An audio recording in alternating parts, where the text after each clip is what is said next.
Hello दोस्तों, स्वागत है आपका आज की इस वीडियो में। दोस्तों आज की इस वीडियो में हम बात करने वाले हैं एनपीएस वर्सेस पीपीएफ, यानी कि इन्वेस्टमेंट के हिसाब से कौन सा बेहतर ऑप्शन है। भारत में कई तरह के इन्वेस्टमेंट ऑप्शन उपलब्ध हैं। उनमें से नेशनल पेंशन स्कीम यानी कि एनपीएस और पब्लिक प्रोविडेंट फंड यानी कि पीपीएफ सबसे आम विकल्प है।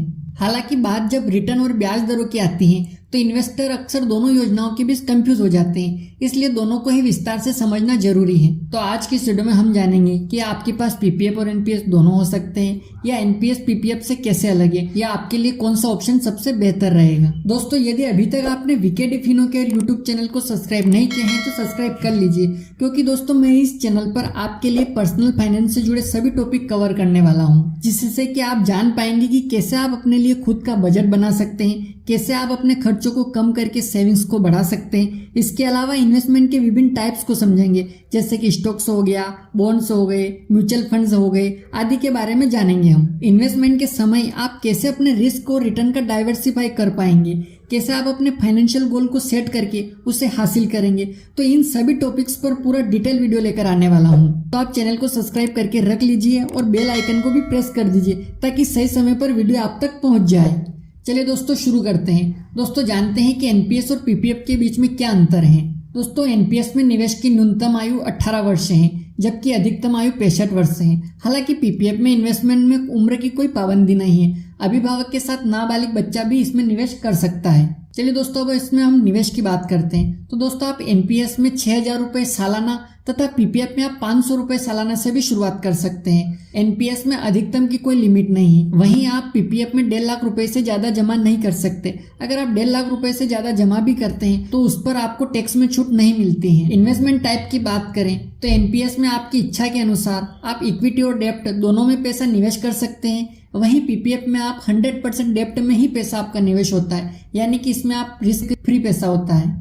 चलिए बात करते हैं लॉक इन मैच्योरिटी की, यानी कि मैच्योरिटी कब होती है। तो एनपीएस में आप रिटायरमेंट पर पैसा निकाल सकते हैं, या फिर 60 साल की आयु पूरी होने पर, चाहे तो 60 साल के बाद भी निवेश कर सकते हैं। 70 साल की आयु होने पर आपको एनपीएस से पैसा निकालना होगा। वहीं पीपीएफ की बात करें तो आप 15 वर्ष के बाद पूरा पैसा निकाल सकते हैं, या आप चाहे तो उसके बाद 5 वर्ष तक भी अपने अमाउंट को बढ़ा सकते हैं। कोई अधिकतम आयु इसमें नहीं है। कुछ केस में 5 साल के बाद आप खाता बंद कर सकते हैं, कुछ पेनल्टी लगती है उस पर। चलिए अब बात करते हैं टैक्स की।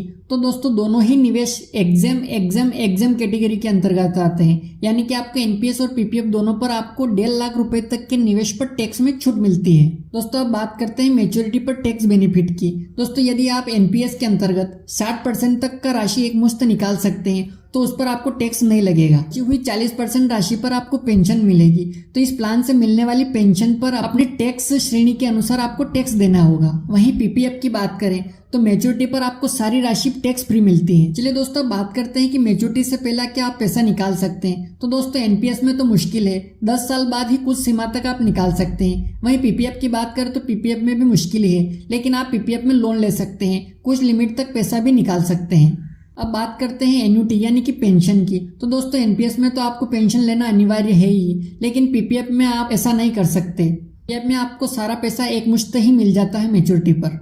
वहीं बात करें लोन फैसिलिटी की तो दोस्तों एनपीएस में लोन की फैसिलिटी अवेलेबल नहीं है, लेकिन पीपीएफ में आप अपने फंड के विरुद्ध लोन भी ले सकते हैं। अब बात करते हैं रिटर्न्स की। तो दोस्तों एनपीएस में पूरा रिटर्न मार्केट पर निर्भर करता है, जो कि कम ज्यादा हो सकता है, लेकिन वहीं पीपीएफ में आपको गारंटेड रिटर्न मिलता है कि जो भी ब्याज दर फिक्स होती है उसके हिसाब से आपको गारंटेड रिटर्न मिलता है।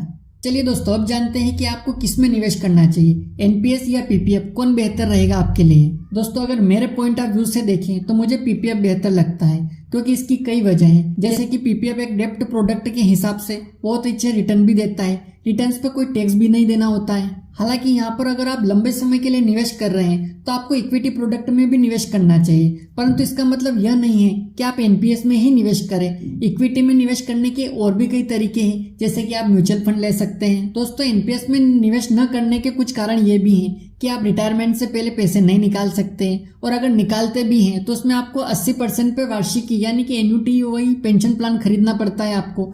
वहीं रिटायरमेंट के बाद भी कुछ टैक्स देना भी पड़ता है आपको। दोस्तों आप एनपीएस में 50,000 से ज्यादा निवेश न करें, क्योंकि एनपीएस का जो एक्सक्लूसिव टैक्स बेनिफिट है वह केवल 50,000 रुपए तक ही है। इसमें भी यह उन लोगों के लिए ज्यादा लाभकारी होगा, या उन लोगों के लिए ज्यादा बेनिफिट होगा जो कि 30% की टैक्स श्रेणी में आते हैं। दोस्तों एनपीएस में केवल अपने रिटायरमेंट के लिए ही निवेश करें, किसी और गोल के लिए निवेश न करें, क्योंकि आप अपना इन्वेस्टमेंट रिटायरमेंट से पहले नहीं निकाल सकते हैं। हालांकि पीपीएफ में से आप रिटायरमेंट के पहले भी अपना जमा राशि निकाल सकते हैं, तो बेहतर होगा कि आप पीपीएफ को अपने रिटायरमेंट के लिए बचा कर रखें। दोस्तों आखिरी में इतना कहना चाहता हूँ कि खासकर अगर आपका रिटायरमेंट में अगर अभी समय है तो इक्विटी म्यूचुअल फंड में निवेश करने पर भी आप विचार करें। और आपको कौन सा इन्वेस्टमेंट सही लगता है, एनपीएस या पीपीएफ, आप किस में निवेश करना ज़्यादा पसंद करते हैं, मुझे कमेंट करके ज़रूर बताएं। दोस्तों यदि अभी तक आपने वीके फिनो के यूट्यूब चैनल को सब्सक्राइब नहीं किया है तो सब्सक्राइब कर लीजिए, क्योंकि दोस्तों मैं इस चैनल पर आपके लिए पर्सनल फाइनेंस से जुड़े सभी टॉपिक कवर करने वाला हूं, जिससे कि आप जान पाएंगे कि कैसे आप अपने लिए खुद का बजट बना सकते हैं, कैसे आप अपने खर्चों को कम करके सेविंग्स को बढ़ा सकते हैं। इसके अलावा इन्वेस्टमेंट के विभिन्न टाइप्स को समझेंगे, जैसे कि स्टॉक्स हो गया, बॉन्ड्स हो गए, म्यूचुअल फंड्स हो गए आदि के बारे में जानेंगे हम। इन्वेस्टमेंट के समय आप कैसे अपने रिस्क और रिटर्न का डाइवर्सिफाई कर पाएंगे, कैसे आप अपने फाइनेंशियल गोल को सेट करके उसे हासिल करेंगे, तो इन सभी टॉपिक्स पर पूरा डिटेल वीडियो लेकर आने वाला हूं। तो आप चैनल को सब्सक्राइब करके रख लीजिए और बेल आइकन को भी प्रेस कर दीजिए, ताकि सही समय पर वीडियो आप तक पहुंच जाए।